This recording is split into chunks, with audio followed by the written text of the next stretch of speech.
Welcome to the funnel effect. आज हम बात करेंगे माइक्रोसॉफ्ट एंट्रा में वर्कलोड आइडेंटिटीज के बारे में। तो ये है क्या चीज? बेसिकली ये सॉफ्टवेयर वर्कलोड्स के लिए, जैसे कोई ऐप या सर्विस, उनके लिए एक डिजिटल आइडेंटिटी है। इससे होता क्या है? इससे उन्हें दूसरी सर्विसेज को सेफली एक्सेस करने में मदद मिलती है। और आजकल इनकी सिक्योरिटी बहुत जरूरी हो गई है, क्योंकि अटैकर्स इन्हीं को टारगेट कर रहे हैं। तो चलिए 3 खास बातें समझते हैं। वर्कलोड आइडेंटिटी आखिर है क्या?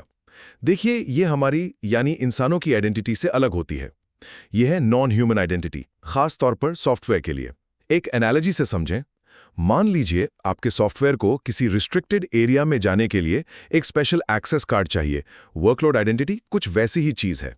माइक्रोसॉफ्ट एंट्रा में इसके टाइप्स क्या हैं? तो यहां मेनली 3 तरह की हैं। एप्लीकेशंस, जो एक ग्लोबल टेम्पलेट या ब्लूप्रिंट जैसा है। फिर आते हैं सर्विस प्रिंसिपल्स। ये किसी स्पेसिफिक टेनेंट में एप्लीकेशन का लोकल रिप्रेजेंटेशन है, जो बताता है कि ऐप असल में क्या कर सकता है। और तीसरा है मैनेज्ड आइडेंटिटीज। ये एक स्पेशल टाइप है जो डेवलपर्स को क्रेडेंशियल्स मैनेज करने की टेंशन से फ्री कर देती है। और तीसरी बात, इन्हें सिक्योर करना इतना इंपॉर्टेंट क्यों है?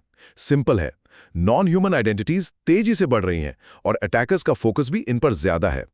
अब माइक्रोसॉफ्ट एंट्रा वर्कलोड आईडी इसमें हेल्प करता है। कैसे?